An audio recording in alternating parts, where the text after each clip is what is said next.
Today we'll finish the cedar chest we worked on in the last video. We'll have another crack to fix, secure the loose bottom, need to put the clear coat finish on, address the surface of the metal lock, and stick around and see how we figured out the troublesome lid support.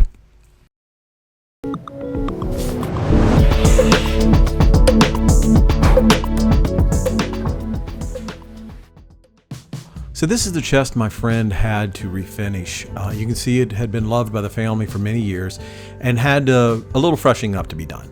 So he began stripping the finish off of it and ran into a few problems. It was a heavy shellac and had a number of cracks in the lid that he needed some help with. So he reached out to me and we talked about it. I took the lid and went ahead and started working on the cracks and getting the rest of the finish off, while he took the rest of the chest and finished stripping that.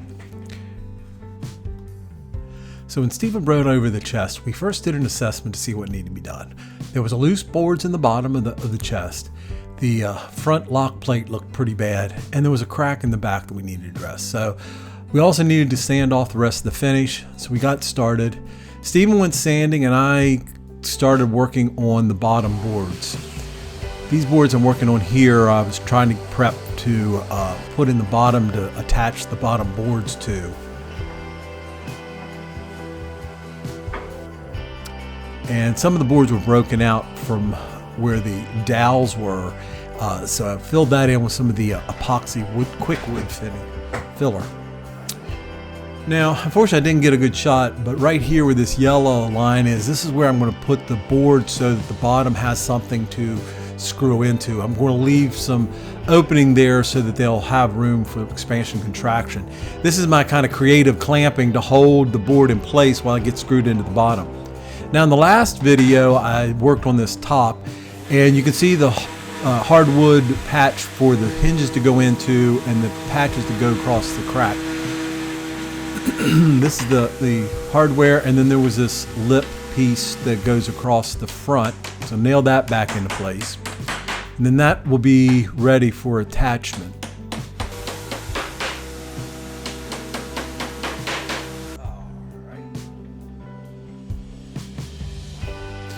Now the back crack, we're going to put another patch in to hold that crack together. So I started out thinking I'd do this with the shaper origin. I cut out the shape that Stephen selected, and then the shaper wouldn't fit in the back. It just wasn't enough room to work it around. So I had to go to plan B, and that was to do the inlaid part by hand. I used my blue tape method, where it just gives me a little bit better view of the outline that I'm going to cut.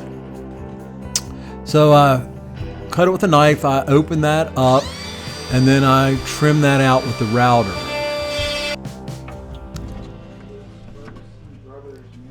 And a little back and forth, and I got it fitting pretty well. So now I'll tear the tape off and get ready to glue that into place.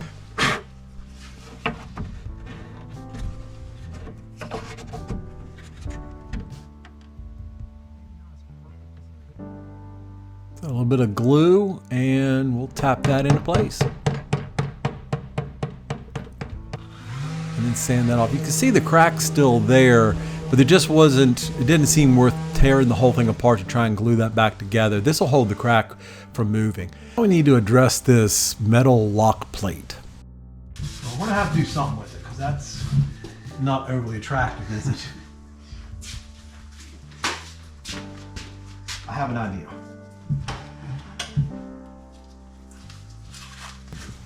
So first we'll get started by putting some blue tape masking around it so that we can paint this metal plate. Now you could just spray some paint on top of that and it would be okay. But what we're going to do is make it a little bit nicer in how we finish this off. I'm just kind of masking everything off so we don't get any overspray. So the key is that it's not just a spray of black paint. We're also going to put a little bit of a metallic paint on there. Now I'm using my custom-made paint shaker, and I'm going to add a little bit of a rust-colored paint. And so giving it just some spritz of different color like that kind of gives it a more natural look, and I think it looks a lot better.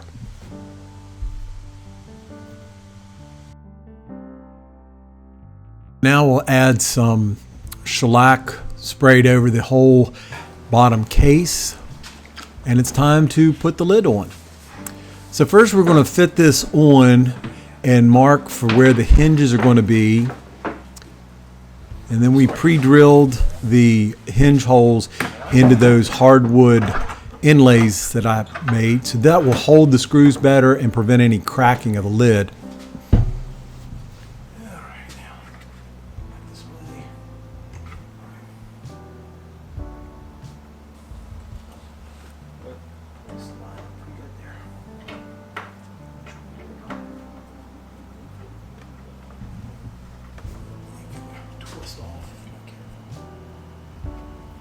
And once we get all these screws in, we're going to make sure it closes right. Alright, now let's test it. See if... Oh, perfect, yes. Success. Now I'll put some polyurethane varnish on the top to kind of help protect it a little bit more than just the shellac.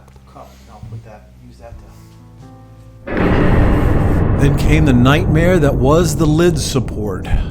I'm not much for looking at or following instructions, but not having any information, we couldn't figure out how far out to put the lid support. So we attached it, and then the lid wouldn't come closed. And we move it a little bit, the lid still wouldn't come closed. When we finally got it to the lid would close, then the lid wouldn't open up far enough.